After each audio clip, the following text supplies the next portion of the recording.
Just this is just an observation from my point of view.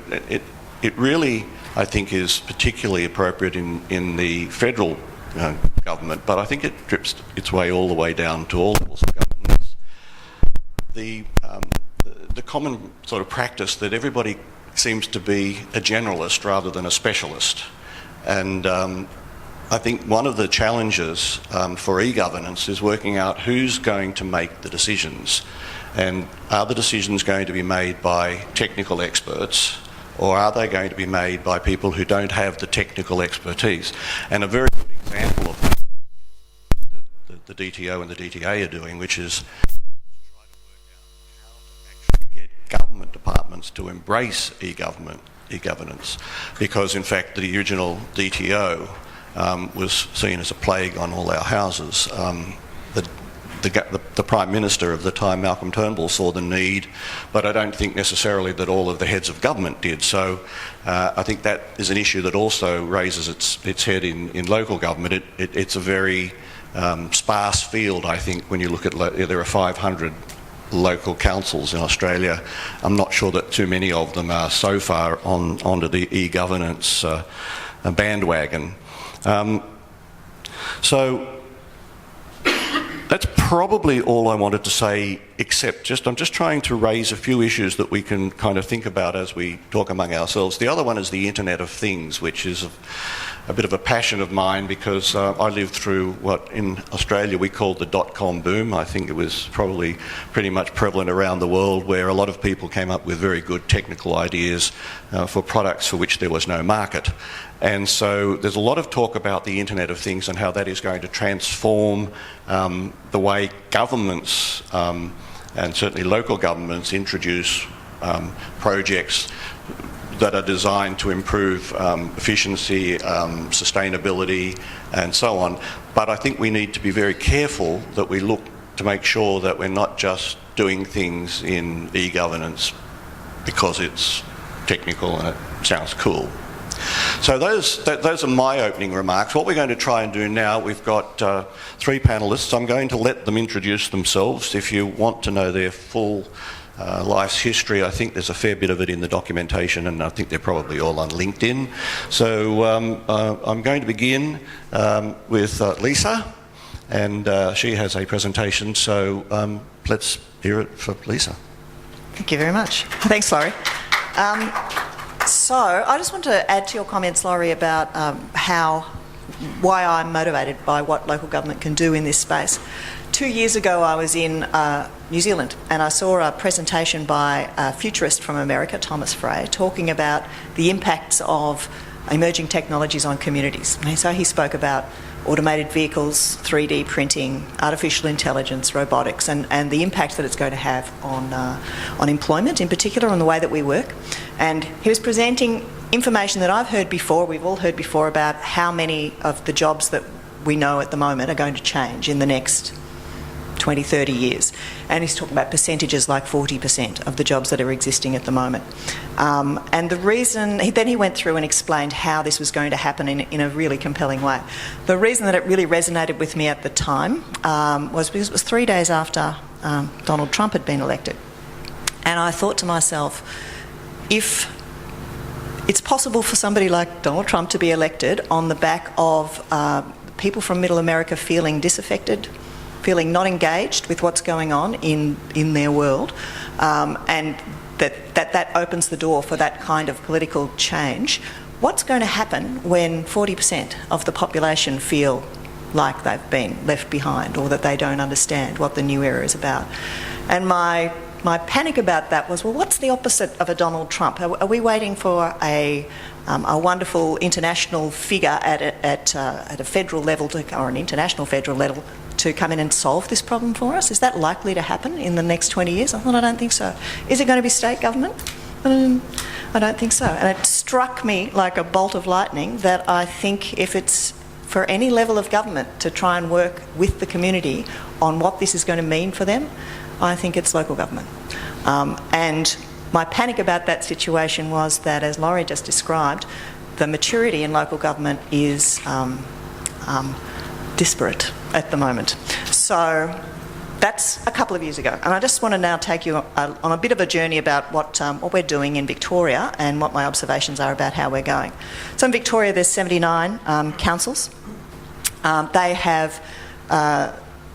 They vary a lot. So the kind of services that we provide, as you can see there, a lot of people don't know this about local government, but we provide immunisations, healthcare for old people, obviously looking after roads, rubbish collections, recycling. We look out for sporting facilities, parks and reserves, libraries, registrations of food businesses, tobacco education, public street lighting. There's a whole lot of things. So almost when you walk out your front door, most of the things that you engage with are actually provided by local government.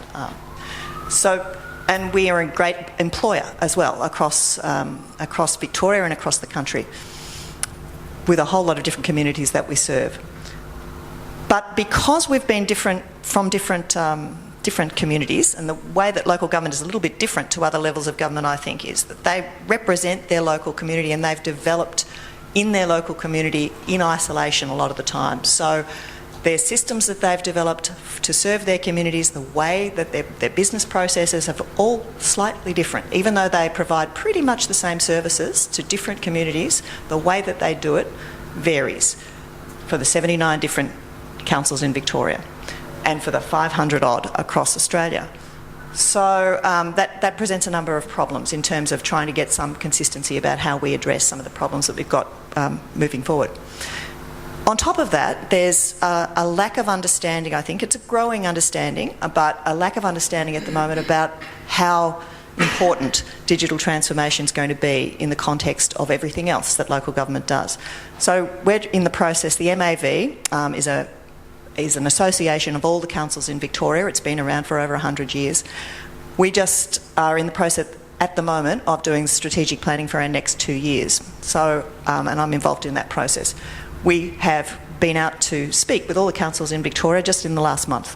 These are the issues that they think are the biggest issues for their councils, for their running of their businesses, and what they think are going to impact on them at the moment, and what they want some assistance with.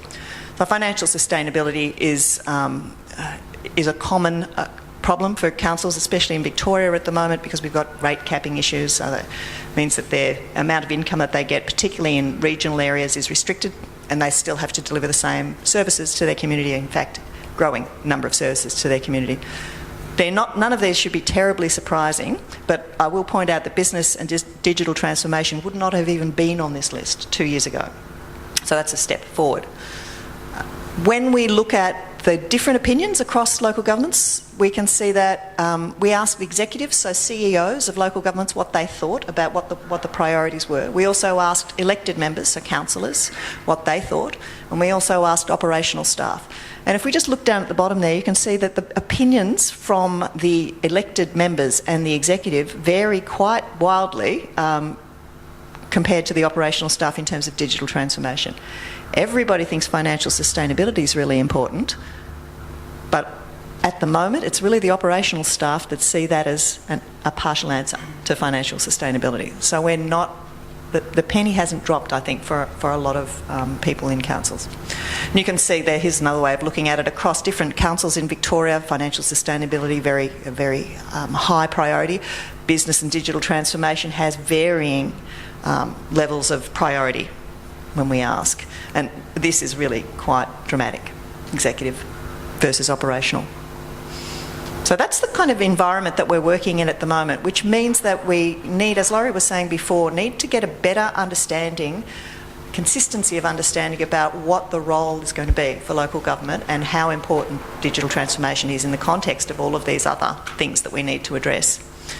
We know that digital transformation can be a cost saver, and if financial sustainability is a big deal for councils, then we should be embracing it. It seems a no-brainer. The problem with doing it is that we don't know, when we look at each of these councils, they're all facing this transformation, as I said before, in isolation. So they're having to deal with a whole lot of information. Some of them are very well resourced and quite mature in this space, others are not. They don't even have a permanent IT person in some cases. They might have a half-time person who works in their IT space. So digital transformation seems like it's far away for them, and yet their communities need these kind of connections. So we're looking at how do we find out what the community needs are in all of these places. How do we assess the digital maturity so that we can help councils band together and do things that are of benefit to like councils. And of course, historically, the way councils bound together is they will reach out to their neighbours, their geographical neighbours. That's not necessarily the best way to do it in a digital environment, but that's again a new way of looking at things. The problem at the moment is that we've got duplication of effort, all these things, inconsistent data standards, rapidly growing capability gaps. A lot of the information that councils are receiving are coming from vendors, which may be good, it may not be good. There's little conversation about the data that we're collecting and, I mean, how much we should be sharing, what we should be using it for. There's a lot of questions that are we're just starting to tinker around the edges of some pretty big questions that we need to, the race is on to start having the more robust conversations around these things. And then we've got challenges within councils as well. So even if we're looking at things like moving from on-premise IT systems that support councils, so they've got their own servers in their own buildings and all of that kind of thing, and then moving to a cloud delivery, that's challenging within councils because it means that there's a whole lot of people who are working in these areas and business processes that are attached to the methodology on the left that people find difficult to let go of. They've been doing it for that way forever, and it means that they're going to lose, certain jobs will go. So there's challenges, cultural challenges within councils as well. So they're all suffering this individually, and we need to be able to work out what we're trying to do is work out ways that we can learn from each other more effectively and efficiently to avoid the risk of digital divide, which I think is really quite a real risk, because the kind of changes that we're seeing are happening so quickly that you can see, because of those barriers that we have in embracing the benefits that we can get from digital transformation, there is great risk that some councils are going to go ahead in leaps and bounds and others won't even be aware what's going on. And how many years can that persist before we do have a problem with communities being left behind? So what we're trying to do at the MAV, from MAV Technology, is we're looking at doing the kind of things that they were talking about at I presume at the DTA keynote, which is putting people at the centre and rethinking the way that we deliver our services so that we're delivering them more efficiently, but we're delivering them around what our constituents and our people in communities need, rather than doing what we've always done. The way that we're trying to do that and trying to coordinate councils is, so MAV Technology Committee, and I'm just giving you an overview of this, we have 22, all the councils in Victoria, bar a couple, are members of MAV Technology, so they're part of a club that started out of being IT managers from councils, but it's diversified over the last couple of years to include now digital strategists, customer experience staff, all of these new roles that are starting to emerge in response to digital transformation demands. So you can see there that we've got 22, I think, people that are intentionally expanded this executive committee to include a diverse range of councils from rural areas, from metro areas, with different roles and different skill sets, because what we are trying to do is use this group of people to help inform the leadership within local government. So we want to be able to tap into all the knowledge that these people have and have discussions around things like data ethics, technical debt, convening people to get together so that we can educate leaders, educate communities about how they can use this. How do we train more efficiently? How do we look at ways we can co-design things? How do we relook at partnerships so that we might now work with universities more, we might work with private sector more, we work with each other better? How do we tackle those things? We're having meetings around those and working on projects and then informing our board, if you like, who are then informing other levels of other executive and elected members within local government. So we think that there's a responsibility for the people who know about what's happening in the technology space to try and help people who aren't in the technology space understand what's happening and how it impacts on their area of business. We can't assume that they do. It's hard to keep up with when you are involved in tech. So that's what we're doing in there. So we do things like run conferences, and this is one that I ran last week, transforming the role of local government for the digital era, trying to raise that question with a broad range. And you can see the reason I'm showing you the graphic is because it doesn't look like a tech conference, and that's on purpose. I want to make it so that we can invite people from all areas of council business who deliver all of those services to learn about these things. So we're trying to DTEC it, if you like. Things like this, trying to make data more fun. Because if you start talking to people who aren't into data about data, they just their eyes will glaze over. So we're trying to talk about something that's making it a little bit more fun. We run awards for excellence. We're now engaging more with all of the other local government associations across Australia, trying to work with them to do the same kinds of things, and also internationally. There's this issue with local government and its challenges is not it's not restricted to Australia. We're part of an international consortia that includes local government from the United States, the UK, Sweden, Belgium, the Netherlands, New Zealand, I'm missing some, Canada, and we meet annually in person and run through projects and challenges that we have, and nobody is a leading light in these areas. We've all got our strengths and weaknesses, but nobody has the answers at this stage, and it's really important that we work together to find them because we're racing the clock. Really quickly, this is the kind of things that are happening in small communities. This is something that won an award at MAV Technology for a small council in Victoria. As you can see, it's a population of 15,000, 200 people work in council, 6 people work in their IT department in Hamilton. They looked at looking at the Internet of Things. This is about trying to engage their community. So what they did is they put in a public Wi-Fi system in their main street. That's it. It's, it doesn't look incredibly high tech. They put that in so that they could have free public Wi-Fi available to everyone in their city. And then they explained what they could do with it. They then engaged in this LoRaWAN network, so a Wi-Fi network that's distributed across the broader area to connect their whole regional community. And what they did is the council set this up, and they've made this accessible to all of the people in their community. And they've pointed out that they can hook into this. These are farmers, a lot of the people who work in this area, that they can buy fairly cheap sensors and use this network to share information that they're collecting from their farms. And that might be about rainfall, soil quality, whatever it might be. And by taking them through this process, they're introducing them to the idea of sharing data, they're introducing them to how the digital era is going to affect their business, even though on the surface it might not seem an obvious connection, farming. And they're even doing things like, so that's a parking sensor in a country town. Why would we put a parking sensor there? The reason that they're doing that is they just wanted to look at, they wanted to learn about using sensors, but they also wanted to learn about how their main street is being used and whether or not, so it wasn't about parking revenue, it was just looking at car movement and saying, well, how often do cars actually move? Do they park there all day? What information can we gather? Is there anything that we can get from that we weren't expecting? The sensor on the right there is under a bridge, and that's measuring water level on a creek that floods quite regularly. And what they're looking for there is to see if they can find any patterns that might give them some early warning about the floods that happen in that area. These are not expensive things. Then they've got water quality sensors in their swimming pools, which means that the council staff don't have to go out there and test manually all the time because they've got water sensors there, so they're saving money doing that, and their pools are cleaner and safer. They've got weather stations, soil moisture sensors.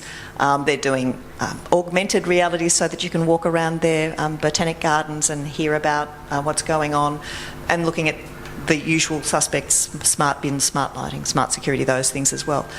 These are things that cities and municipalities are looking at, urban municipalities are looking at, but it's surprising. I was really pleased about this project because I think it's great to see how relevant it is to country areas. This is the spread of that LoRaWAN network I was talking about, the public Wi-Fi network, over the last 18 months. There were none of these 18 months ago, and now or 2 years ago, and now they're all over the world and growing at a rapid rate. That's 6 months old, that slide. So that kind of access is going to become available for communities. And it's a great way to engage communities in the conversation. There's another quick one. This is about EduCloud, which is, again, a big public Wi-Fi thing to provide access to the internet for students who don't have it. And this is, we don't realise that there are huge parts of Victoria and Australia where students can't get access to the internet when they're outside school. So this was a way to do this. What they found was that they put these networks especially available around school areas and in their libraries, and it drew the kids after school from McDonald's to libraries and to places where they had a more supported environment. So it was a really amazing thing, and they're scaling that and heading it into New South Wales as well. MavHack is, I think, this is a real exercise in trying to help local government people think outside the silos that they work in, think outside their own council, think outside local government as well. So this is partnering with universities, private sector areas and Aboriginal groups, all kinds of people that we've had involved in these hacks. I'm just going to play you a quick video, 1.5 minutes, to show you what it's about.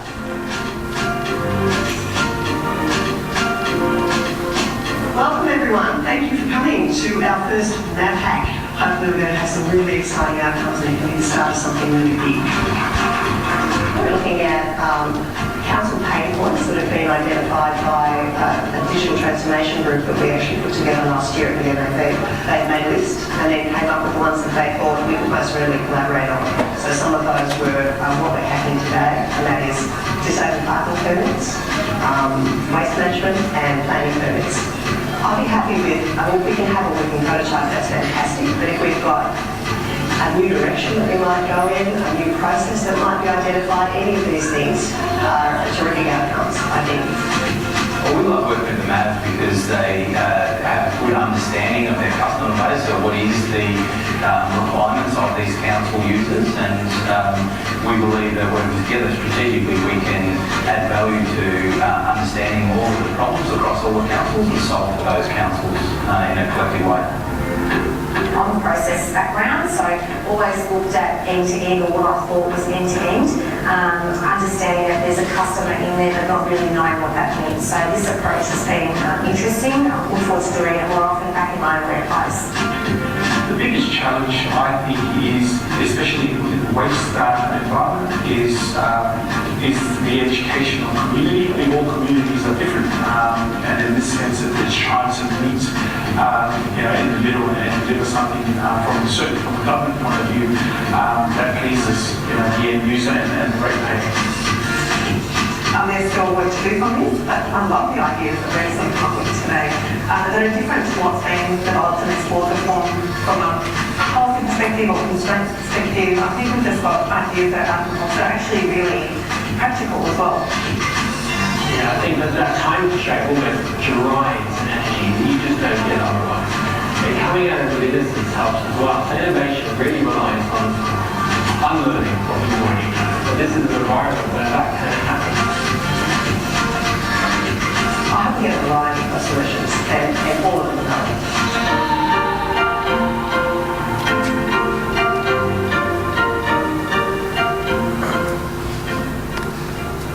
So I'm just going to finish really quickly because I know I've been rabbiting on, which I tend to do.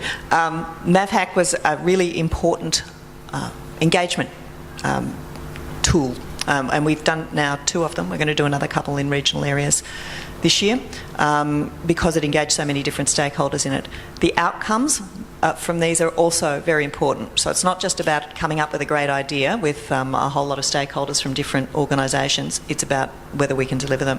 Since we did that MavHack, which is a little over a year ago, Vic Roads picked up the solution that we came up with for the disabled parking permits, and they've now invested several $100,000 in a new way of looking at how we can do a disabled parking permit system in Victoria, so it's really exciting.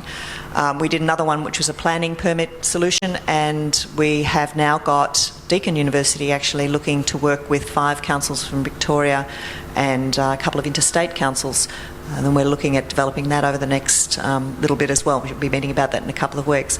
So there's real opportunity to look at doing things in new ways, but we need to approach it in new ways, I guess is my takeout from that. And I'll stop. I could go on. Please thank Lisa. If you're watching this online, that was Lisa Bonetto from the Municipal Association of Victoria. We'll have some questions and answers later on, but just one thing that really jumped out for me from your survey was the fact that elected officials understand that there's something needs to be done. People in the organisational level understand. The people who are actually in a position to do something are the ones that are lagging. And so that's one of the questions that I've seen this. I think we saw this in the federal government with the Digital Transformation Agency. It seems to me elected officials get it because they're out there reacting to the people who they need to get to vote for them. And there are usually, in most organisations, there is someone, usually a tech head, who gets it. And their challenge is to get the person in the big office in the corner to understand. So we might talk about that a little bit later. We have two more presentations. The next one is Megan Motto, who is from the Governance Institute of Australia. See if I can figure out how to do this first. I'll tap dance while Megan's getting this together. We will give everybody an opportunity to have something to say, and I always work on the rule that there's probably somebody in this audience that knows at least as much as everybody on the panel, so I won't insist on the only ask a question. So if you've got some information or an observation that you think would really be useful, please have that ready as well. Thanks so much, and thanks for having me. Once again, Megan Motto, I'm the new CEO and I'm all of 9 weeks in the job, so I'll ask for forgiveness, not permission at this stage, to talk about something that's fairly new to me.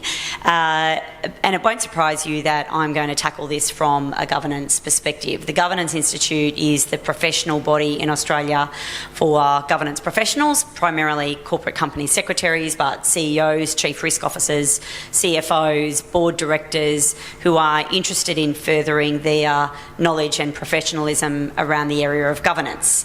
And of course, there's a lot being said about governance in the wake of the Hayne Royal Commission and other Royal Commissions here in Australia, but other corporate failings around the world. So the focus on governance is absolutely front and centre at the moment. And I'm going to be, I think, taking a little bit of a step back and having a look at the frameworks that you need to put in place and the questions that you need to be asking yourselves to enable you to engage with e-government in a really meaningful way. Because a lot of people tend to jump to the technology. You know, they see something at a conference, or they see something on YouTube, or they see something, that someone's recommended an article to them, and they jump to the solution, and particularly tech heads can often jump straight to the solution. Now, it's great that we're looking at customer-focused solutions, so we're engaging the customers in that and having service-oriented solutions, but you have to have the governance frameworks in place in the first place to do that in a structured and meaningful way, because you should start with governance frameworks, then you head down the path of having an actual strategy, and then you look at the technological solutions as a byproduct of the strategy so that everything's done within a singular framework rather than ad hoc technology solutions. Unfortunately, we have heard far too many times about councils that, for example, will throw sensors in and gather a lot of data but have no idea what to do with that data, have no idea how to analyse it, don't know how they should be doing that in a meaningful way. And then all the taxpayer can see is, even if it's done fairly cheaply, it's still wasted money. So even cheap money is wasted money if you're not using it for a strategic purpose. And that's why you need to start with governance and strategy. Now, I'm going to cheat and play a little video just to start off with, which just goes into what governance is, because a lot of people have a different perspective of exactly what governance is, and I thought that we would just go through a little video that the Governance Institute has, and I'm hoping that my play button... No, I need to go back, and I think I need to hit a play button somewhere. On a mouse, maybe. Yep, press play. Awesome. Thank you. Is corporate governance? Well, it's not rocket surgery. It's what you can do to keep your organisation off the front page of the newspaper. There are various definitions. According to the ASX Corporate Governance Council, corporate governance is the system of rules, relationships and practices that determine the direction and control of an organisation. and according to OECD, Corporate governance is a key element in improving economic efficiency and growth, as well as enhancing investor confidence. but in practical terms, governance means the system by which an organisation is controlled and operates, and the mechanisms by which it and its people are held to account. The word governance comes from Latin, meaning helmsman or captain of the ship. The board is principally responsible for ensuring that corporate bodies discharge their responsibilities to stakeholders. It defines the relationships between directors, management, shareholders, and the stakeholders. Authority cascades down from the board to the CEO and the executive management team throughout the organisation. For a good governance practice, there are four essential elements: transparency, accountability, stewardship, and integrity. There is no single model of corporate governance and no one-size-fits-all approach. Good corporate governance is about working out practices to make and carry out corporate decisions, and also monitor the decisions and the organisation's performance. It is not just about ticking a series of boxes to meet the regulatory requirements or getting tied up in red tape or bureaucracy. Professionals involved in this important area need to keep up to date with changes in legislation and regulation, market practice and expectations. Governance Institute of Australia is the only independent professional association with a sole focus on the whole of organisation governance, helping to generate best practice culture and ethics from the boardroom and beyond. You can find out more about governance at governanceinstitute.com.au.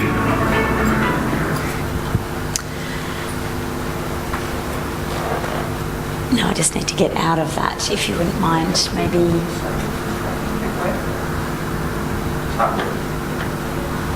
Just on the screen elsewhere, I think. There we go. Perfect. Thank you so much. My technical assistant. Thanks so much, Lisa. So in the video, it mentioned the four aspects of governance. And the reason I thought I'd start with what governance is because I actually want to have the conversation about how you might approach your thinking in e-governance through and I'm actually going to add one, and that's the fifth principle of risk management. But it creates a framework for thinking about why you're doing what you're doing. And that's why that's really useful. So in terms of stewardship, and I'll just go through what these are, and then I'm going to go through what the interrelationship is with e-governance. So stewardship, of course, is the recognition that you are there for your primary shareholders. For example, for a listed company, it might be shareholders, but for you, it would be your communities, your constituents, and your communities that you service. In terms of transparency, that's an absolute no-brainer. Transparency, remember, has to go both ways. We need transparency of information that rises to the top, but we also need transparency of information that is running down through to your communities. So, and that's where you get the stakeholder engagement piece. If you get that in right, you are halfway to that journey. Genuine dialogue, of course, means that you're both talking and telling and listening. Accountability really is about clarity of decision making, understanding the consequences for failure, but understanding any additional consequences. We often call them the unintended consequences, and thinking those through, and that's connected with risk management, and making sure the right people have the right level of authority to do the things that they need to do, and I'm going to come back to that in a moment. Integrity, this was the one where Hayne obviously made the biggest impact in the banking, financial services and superannuation sector in Australia. This is the piece about culture and about it being driven from the top. And that is often about integrity of culture. So for the Banking Royal Commission, it was very much about ethics. It was not just thinking about what can we do, but what should we do, thinking about how you should behave, what's the right thing to do, going back to the core principles of ethics. It often surprises me that we feel that we should teach ethics in schools. I think that the kids could teach us a lot about ethics, because children inherently know right from wrong, in my experience. It must be our fantastic parenting skills across all the communities in which I've travelled. And it's when we get to adults that we kind of muck it up. And the last, of course, is risk management. And this is where e-governance is really important, because taking any technological step is taking an inherent risk. And because it's risky, that doesn't mean that you don't do it. It means that you understand it, that you have an appropriate appetite for that risk, and that you manage and mitigate that risk appropriately. So I'm going to talk about e-governance across all of those. Look, I will not dwell on this particular slide because you are, as you've rightly pointed out, probably far more expert than I am in this regard. Interestingly, in my research, I found out that Estonia is the only country in the world where 99% of the public services are available 24/7. Is anyone here from Estonia?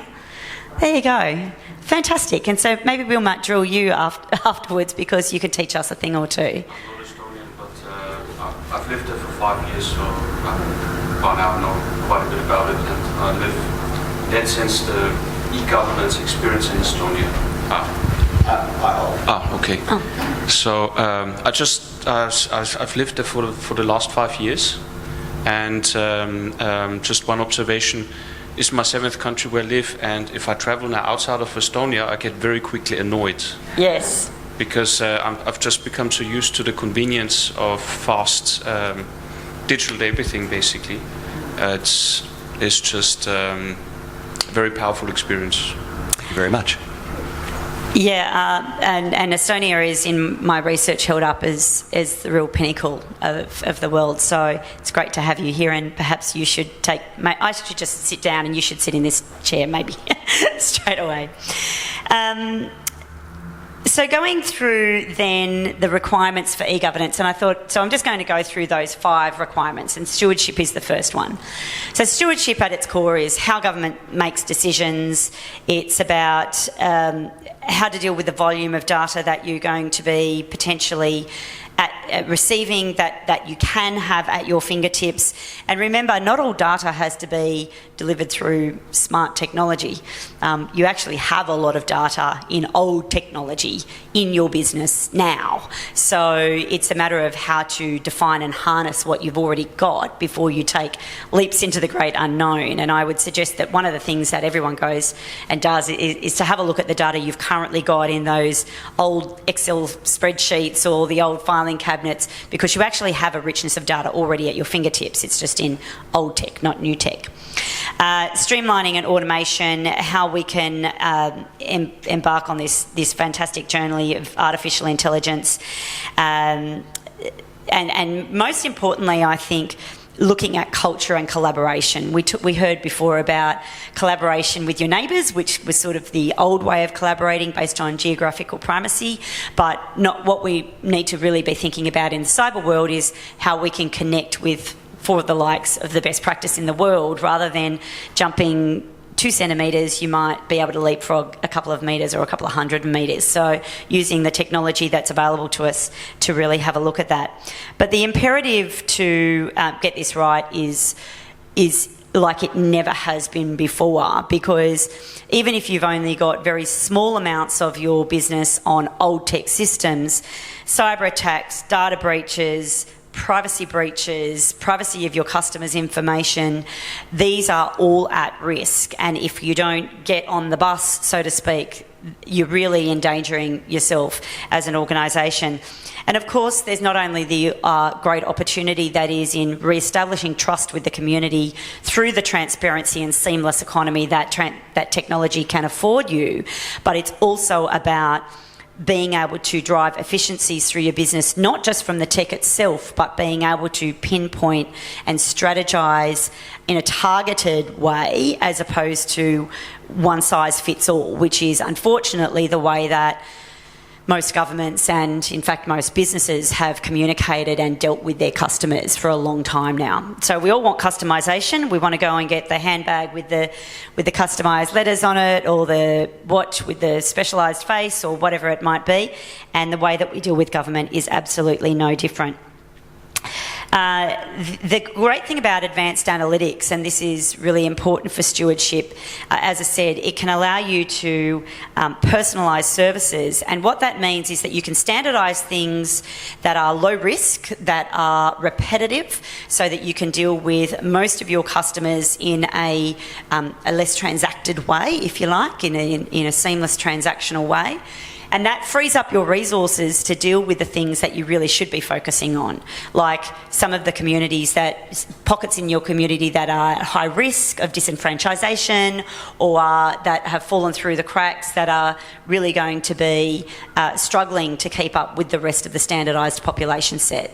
So that's where that stewardship becomes very important. Manual processing where it's appropriate, but also then allowing you to focus on areas of high strategic importance.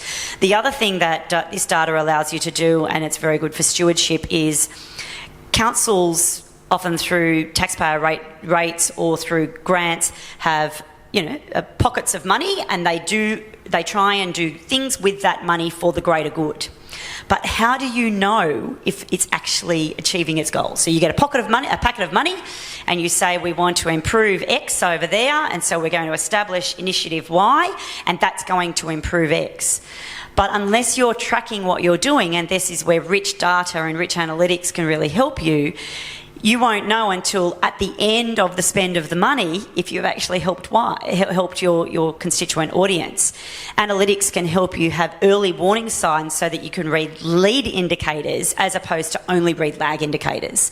And that's why it's really important for efficiency of spend. So it's not just the spend on the tech itself, but it's the spend on other initiatives to benefit the communities that you serve. In terms of transparency, look, this is a bit of a no-brainer. It's just an expectation. We see through I'll call it the Facebook fiasco, that when we come to an appreciation that we didn't really understand what our data was being used for, we're understandably upset about it. Now, that's despite teenagers putting everything known to man, including what they ate for breakfast that morning, on Facebook. But at the end of the day, we still have an innate feeling to protect our information, but also then to have what information you've got be very transparent to us. So the pressure to build greater openness and transparency is absolutely rising. It is very evident through the erosion of trust. The Edelman Trust Barometer tells us that institutions are becoming less and less trusted. Now, it won't surprise you that in Australia, the banking and financial service sector has slidden right to the bottom of the list in terms of those organisations that are the least trusted in society. But I can tell you that the medical and health professions and the NGOs sit well above local councils. So local councils are still only at best at just above the middle of the pack in terms of those organisations that are trusted by citizens in Australia and around the world. But higher than other levels of government. Yes, you are right. The one thing that I would say is that in 2018, a survey by the Australian Open Government Partnership Civil Society Network, that's a mouthful, of its membership found that there was disappointment in the lack of progress made in key areas in implementing government privacy data commitments. In particular, ironically, the survey highlighted a lack of transparency in the measures taken to implement the National Open Government Action Plan in itself. So part of the action plan was to increase transparency, but there was no transparency in implementing the action plan, very ironically. So we look at transparency as a way to support better decision making, engage the constituents at the front end of the process so that we can have better fit for purpose solutions. Accountability is the next frame, if you like, and once again, these are really no-brainers, but accountability is all about the expectation that you will be easy to do with and that you will do the things that you said that you were going to do. It's kind of a no-brainer, but we do forget that sometimes. Sustainable platforms are really important to harness the technological advances and drive economic growth and raise productivity, but also living standards, which is what everyday Australians are really interested in. They don't care much about GDP as a concept. They care about how long it takes them to get to school or to work or to back home or to the soccer pitch on the weekend or whatever it might be that they need to do. Those are the things that Australians really care about. So this is really important, and the transformation of government itself, making sure that we're keeping track with those needs and expectations is obviously paramount. And all governments, but particularly local government, because the immediacy is so prime, have the responsibility to continue to evolve. In terms of integrity, this is a really interesting piece of the puzzle where, in fact, technology and advancement can really play a very, very large role. And I'll talk about a couple of things. The first is obviously our requirement to control data, to make sure that our systems have got integrity so that we are preventing any breaches of that data are really important. Making sure that no one, feels like it's Big Brother, that they're being tracked, that somehow their information is going to be leaked or hacked or lose integrity through internal fraud or whatever it might be. So we need to make sure that the data is controlled. But increasingly we're looking at technology evolving in and of itself, and this is where we talk about AI. AI is a tool that can help us by machinery learning so machines do the learning for us. The issues with AI, of course, is that bad data in is just bad data out at the end of the day. So this is where the integrity of the data becomes absolutely paramount, because we talk, for example, about AI being able to remove inherent unconscious bias in decision making. But we know if the data sets are biased going in, then all it will do is reinforce that bias. And the problem is that it will reinforce it in such an insidious way, because we will believe that there is no bias in the system, and therefore it will become a normalisation of thought process. So we need to really think about how secure the data is, how clean the data is, what it's being used for, how we are conscious of those unconscious biases in terms of the way that the data is treated. I think probably before we get to AI, because there's a lot of work being done in AI, but realistically it's still a bit of a pipe dream for most people at the implementation level. But the one that's going to, I think, affect the way that we do business a lot sooner, and that's blockchain. And I don't mean blockchain in terms of Bitcoin, because Bitcoin is just the test bed for blockchain, but blockchain in terms of how decisions are being made, particularly decisions that will be made through dispersed decision-making techniques. So whether that be through community councils, whether that be through collaborations of different councils, whether that be through tiers of government, whether that be between councils and the private business sector that they deal with day to day.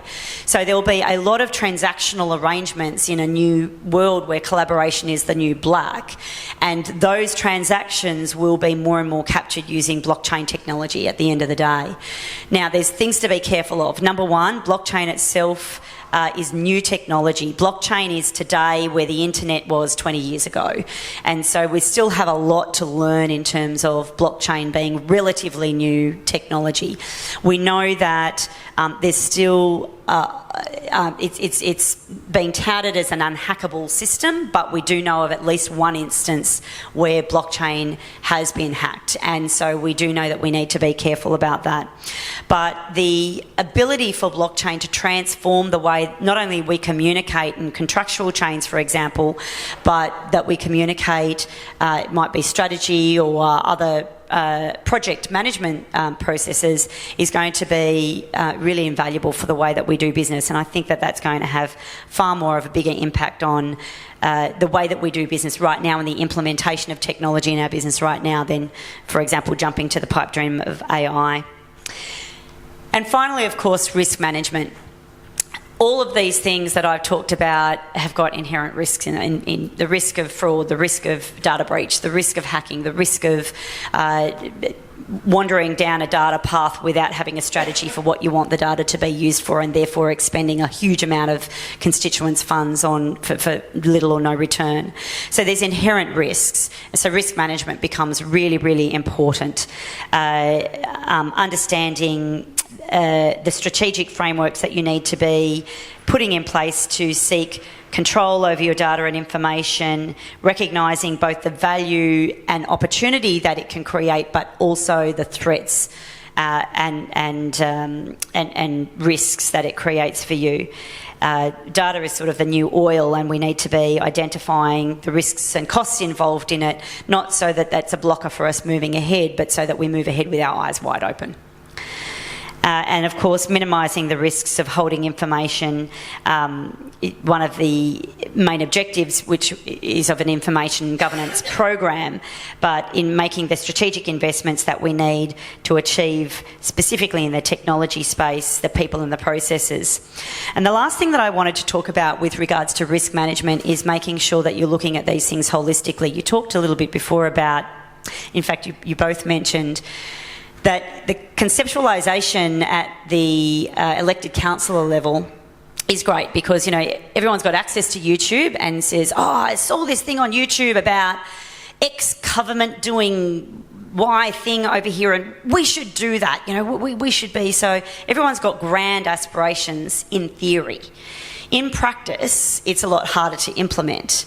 The piece in between is understanding a strategy, and I often use a triple P process, if you like, and that is people, looking at the programs, and looking at the processes. If you don't have the right capability in your business, it's the first place you have to start, and that is having the right people with the right skill sets in the right jobs. So you cannot embark on any technological journey unless you know your capability first, and looking at that through a risk management lens. You need to have the right programs in place, and building your capability and understanding in that space is hard because a lot of the information you do get is from vendors, and a lot of that is inherently biased. So making sure that you're collaborating across a wide range of information sources to embed that knowledge is really important. And the final piece is processes, and that's when I come back to governance frameworks and making sure that you've got the right governance controls in place to make sure that your decision-making processes are going through the right hurdles and loops so that you're not jumping into deep water before you've really understood the depth. And look, that's it from me. Happy to take any questions, but probably happier to refer to Estonia. Please thank Megan. We will have questions in a moment. If you're not from Australia, the Hayne Royal Commission was an inquiry into the financial services area, which found that our banks in particular were falling down very badly in terms of their interaction with customers. Okay, our final speaker is Emma Dawson from Per Capita, which is a progressive think tank doing some very interesting research, and I'm sure Emma will wrap this all up in a nice, neat little bundle.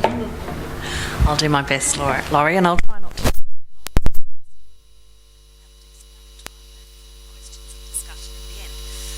I deliberately asked to go third. I don't have a presentation, so I'm just talking about because I think. Yes, so we could probably do an entire session on Uber. I won't do that, but what I will do is just observe that there's a reason why we have regulations. Because while Uber has certainly changed the way a lot of people use transportation, it's also made a lot of people unemployed in the taxi industry, and a lot of people with taxi plates have lost a lot of money. That was an unintended consequence of a regulatory need for change. So, Emma, if Estonia's fast, why are we so slow? Well, Australia is probably the most over-governed country by head of population in the world, so there's that for a start. But I do think there's a note of caution here. While I think Megan's got a really good point, and I've worked in government and I've worked in policy development, as have you, Laurie, and it is, to the outsider, it looks like a very slow, very ponderous process. But we do live in a representative democracy, and there is a reason why it's necessary to take time. Having said that, in the tech space, we are certainly behind the eight ball, not just on the regulation of internet-enabled technologies, but that work in a service delivery space, but in all kinds of media regulation and every area I've ever worked. Having said that, disruptors and innovation is always seen in the tech community as an unequivocal good. And that view is often not shared by the populace, and it comes back to this question of trust that I talked about earlier.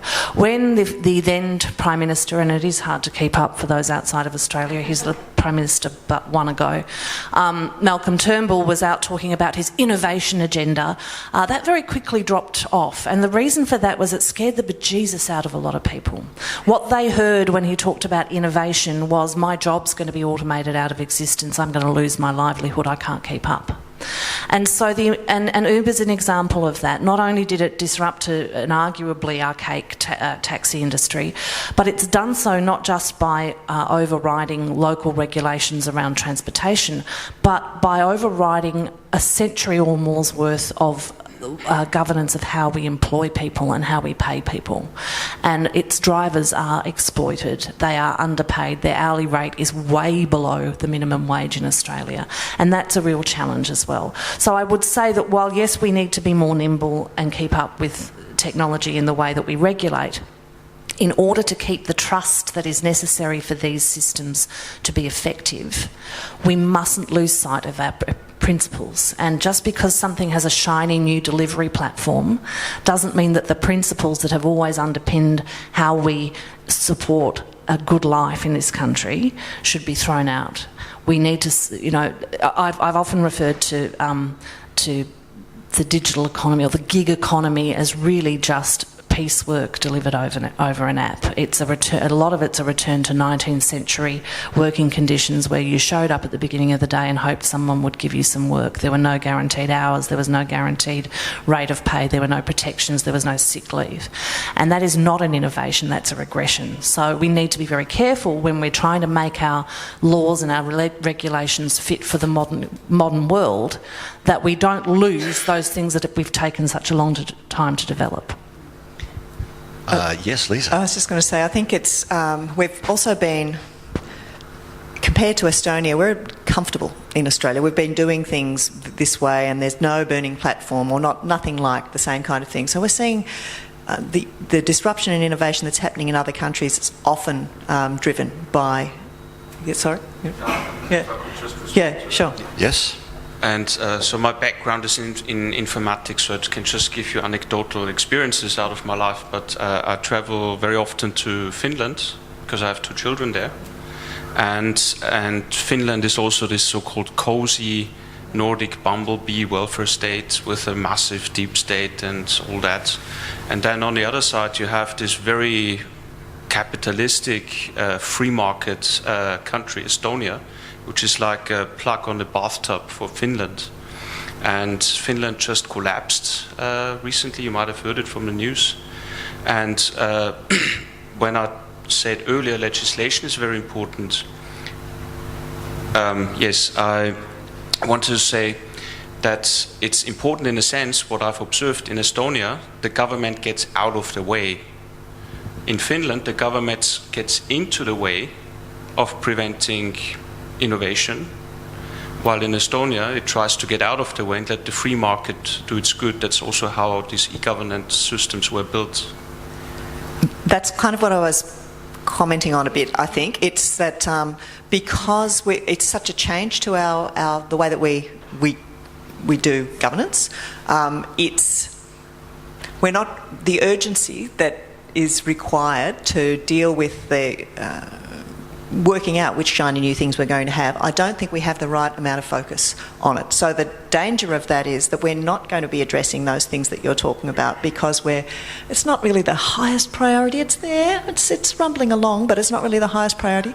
So then what happens is the shiny new thing will come along, and particularly in local government, at grassroots level, and individuals will be making decisions without that structure that they think is, ticking whatever KPIs they're looking for in their particular area of whatever they're delivering. So it's cheaper, it's a better thing for the customer.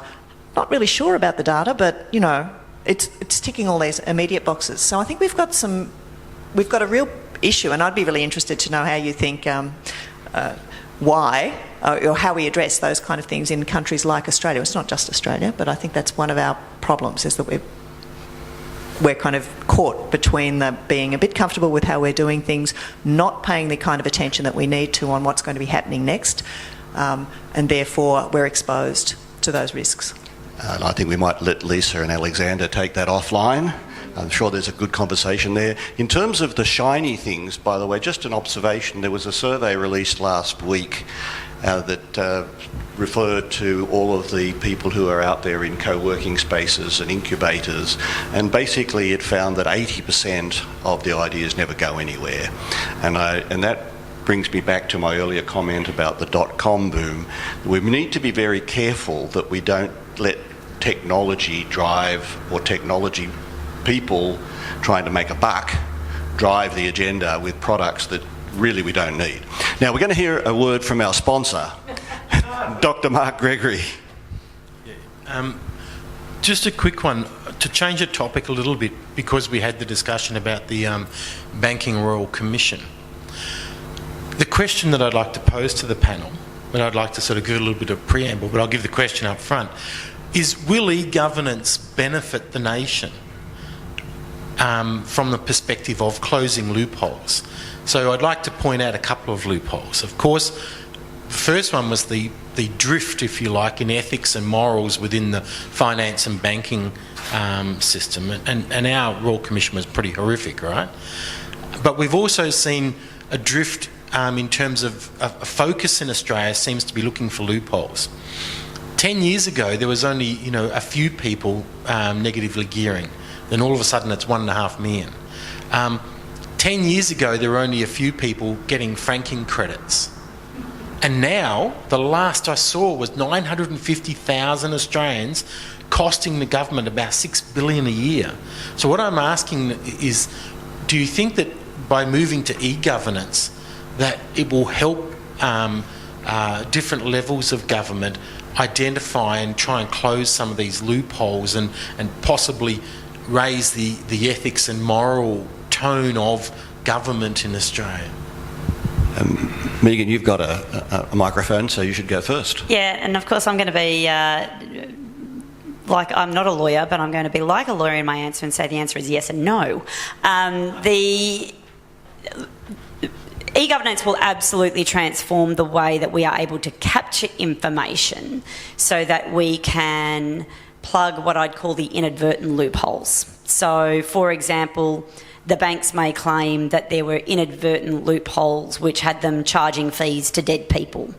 And so we will be able to cover off those things with an increased both capacity to deal with large amounts of data and close those in system loops, but also with the transparency that you'll be able to see into those systems from the outside, potentially.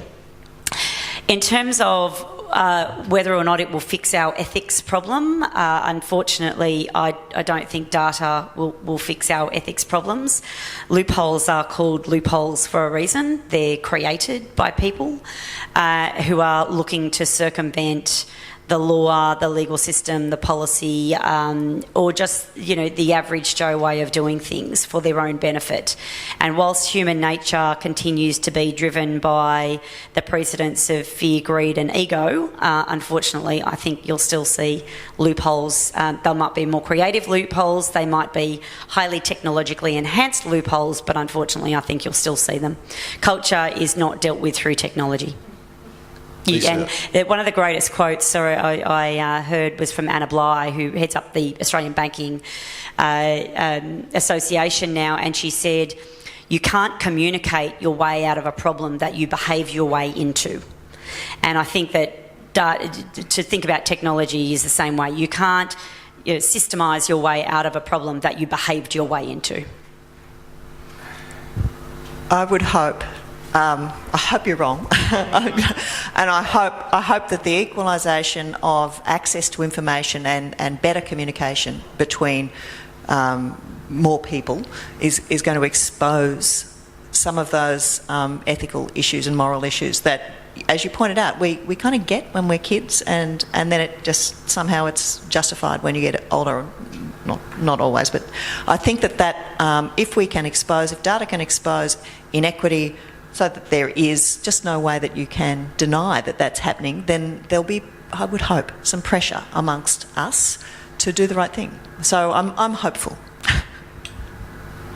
I'm more than hopeful, I'm optimistic. I think actually, the point that Megan makes is right. The answer is yes, these technologies can enable us to make the political choices to close these loopholes. So a great example of this is the tax data, ABS data on tax came out yesterday. Now we've got a lot more insight now because of our ability to electronically track and synthesise that information. So we know how many people are negative gearing. We know how many millionaires, for example, are using accountants to get their taxable incomes down below the tax-free threshold. So we've got the information, and actually Australian people, and I'd urge all of you to, I'm going to put my sociologist hat on and say read the latest quarterly essay by Rebecca Huntley. The vast majority of Australian people are actually social democratic in outlook. So, sorry, Alex, is it? Alex, actually, we don't want government to get out of the way in this country. Most people here actually do believe there's a role for the state in creating a fairer society. So what the technology enables us to do is what I think the Labor opposition has done, and people have been quite surprised to see this in an opposition. They've said, we are going to restrict negative gearing and capital gains tax concessions. We are going to stop paying franking credits, refunds to people that don't pay tax. We are going to limit the amount of deductions you can use in your tax return to reduce your taxable income for managing taxation to $3,000. That will be a massive change, because the number of millionaires that they're paying hundreds of thousands of dollars to get to their accountants to get their tax down.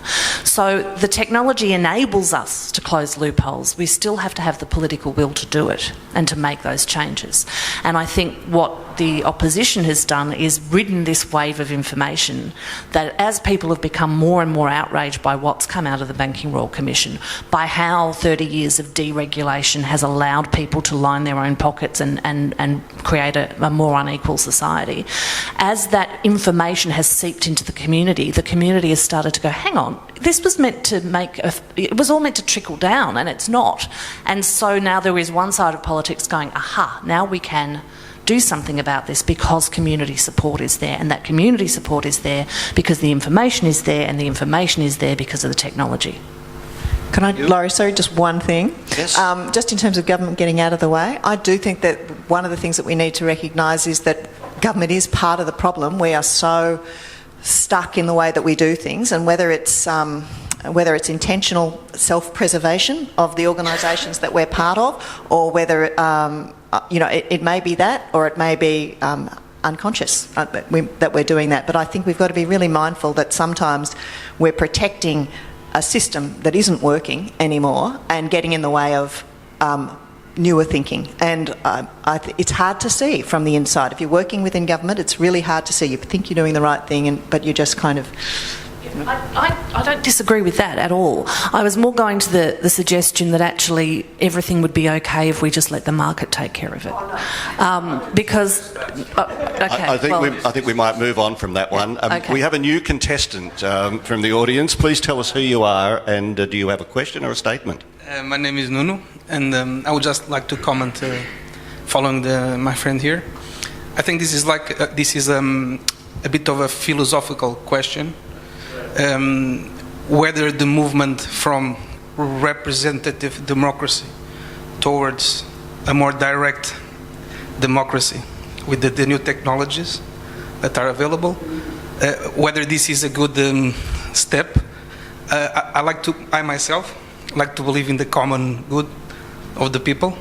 So following this logic, I would say that it will close many loopholes. So on that score, for anyone who's interested, I was actually going to talk about this earlier on, but I thought it was probably taking us off on a tangent. But if you use the World Wide Web and look up the New Democracy Foundation, this is an organisation in Australia that believes that we need to rethink how we are governed, and it's involving technology, and they talk about having randomly selected groups of people asked to solve a problem or come up with an answer to a policy question. It's an interesting concept, but it's somewhere between what we do now and what Alexander's talking about.